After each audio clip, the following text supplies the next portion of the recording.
চলো তুমি। ওয়াও, কি বানাবেন আজকে? এই তো আজকে বানাবো হলো মুরগ সমসা পিঠা। হাই গাইস, আসসালামু আলাইকুম। আমি ভালো আছি, আপনারা কেমন আছেন? আজকে আমরা নিয়ে আসলাম মুরগ সমসা পিঠা। কষ্টটা আগে সিদ্ধ করে রাখছিলাম, তো এখন এটা কুচি কুচি করে ছিঁড়ে এখন মশলা সব কিছু দিয়ে তেলের মধ্যে ভাজবো। ভাজলে তারপরে চালের গুঁড়ি দিয়ে সিদ্ধ করবো। সিদ্ধ করে মুরগ সমসা পিঠা বানাবো। পুরো ভিডিওটা দেখতে থাকেন, ভালো লাগবে, খেতেও মজা লাগবে। তো আপনাদের তো খাওয়াইতে পারবো না, দেখাইতে পারবো। দেখতে থাকেন, দেখলেও মজা পাবেন। না, এই পিঠাটা পছন্দ কার কার? এই পিঠাটা আমার অনেক অনেক পছন্দ। একসাথে মনে করেন যে তাহলে 50-60টা খাইতে পারবো। ইস, কি চাপাটা মানে! তুই খেতে পারবি তোমার? না না না না, আমি একসাথে 10টা খেতে পারবো। তোর যে পেট, তুই 10টা হবে, কিন্তু আমার 50-60টা লাগবে। আচ্ছা ঠিক আছে, খাও। যে যতটি খাইতে পারবো। আমার অনেক, এই দেখো কত জুড়ি করতেছি। গাইস, এই পিঠার মধ্যে কিন্তু পেঁয়াজ দিতে হয় প্রচুর পরিমাণে। দেখেন কত পেঁয়াজ নিছো। পেঁয়াজ তো দিব, গাইস, লাগে। উষাতের 12টা বেজে যাবে পিঠা খেতে যে, কারণ উষাতের একটু পেঁয়াজ পছন্দ না।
তো ছোট খালা, কি সুন্দর পিঠা হয়ে গেল।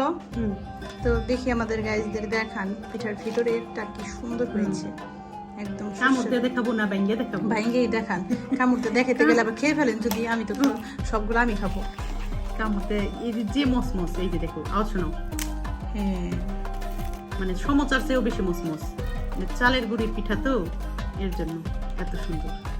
এই যে ভিতরে দেখছো, ভিতরে পুরোটাই যে গোস্ত। হলুদ কালারের পিঠা তো, হলুদ কালারের গোস্তের জন্য কেমন একটা দেখা যাচ্ছে না, আরেকটা ভেঙে বোঝা দেখা যাচ্ছে না। ও মা এত গরম, এই যে দেখছো? ও বাবা এত গরম কেন রে? এখন পিঠা তো গরম। একেবারে আগুন দিয়ে হয়ে গেছে। দেখছেন গাইস কত সুন্দর। অনেক মজা হইছে, অনেক কে দেখা তো সুন্দর হইছে। বলতো এটা বল হ্যাঁ, এটা খা। আপনারা যখন এটা? বানাবেন, তুমি ওপর থেকে যখন গরমটা দিচ্ছ না যখন তো? খাবেন, হ্যাঁ হ্যাঁ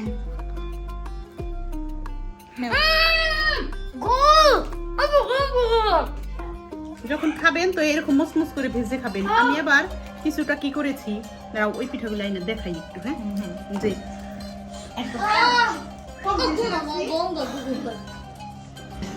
এই যে গাইস হ্যাঁ এরকম করে রাখবেন কিছুটা, যে এগুলো ফ্রিজেও রেখে দেওয়া যায়।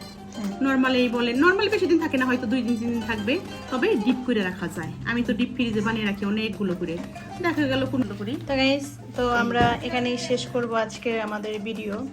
তো হ্যাঁ গাইস, যদি আমাদের এই পিঠাটা আপনাদের ভালো লাগে তাহলে আমাদের সাবস্ক্রাইব করবেন, কমেন্ট করবেন, শেয়ার করবেন। তবে খুবই খুবই খুবই যেমন দেখতে সুন্দর হয়েছে তেমন খাইতেও মজা হয়েছে। তো গাইস, আপনারা ভালো থাকবেন, সুস্থ থাকবেন। আমাদের ভিডিওগুলো ভালো লাগলে সাবস্ক্রাইব, কমেন্ট, শেয়ার করবেন। আমরা এখানেই শেষ করছি। ভালো থাকবেন। আল্লাহ হাফেজ। আল্লাহ হাফেজ।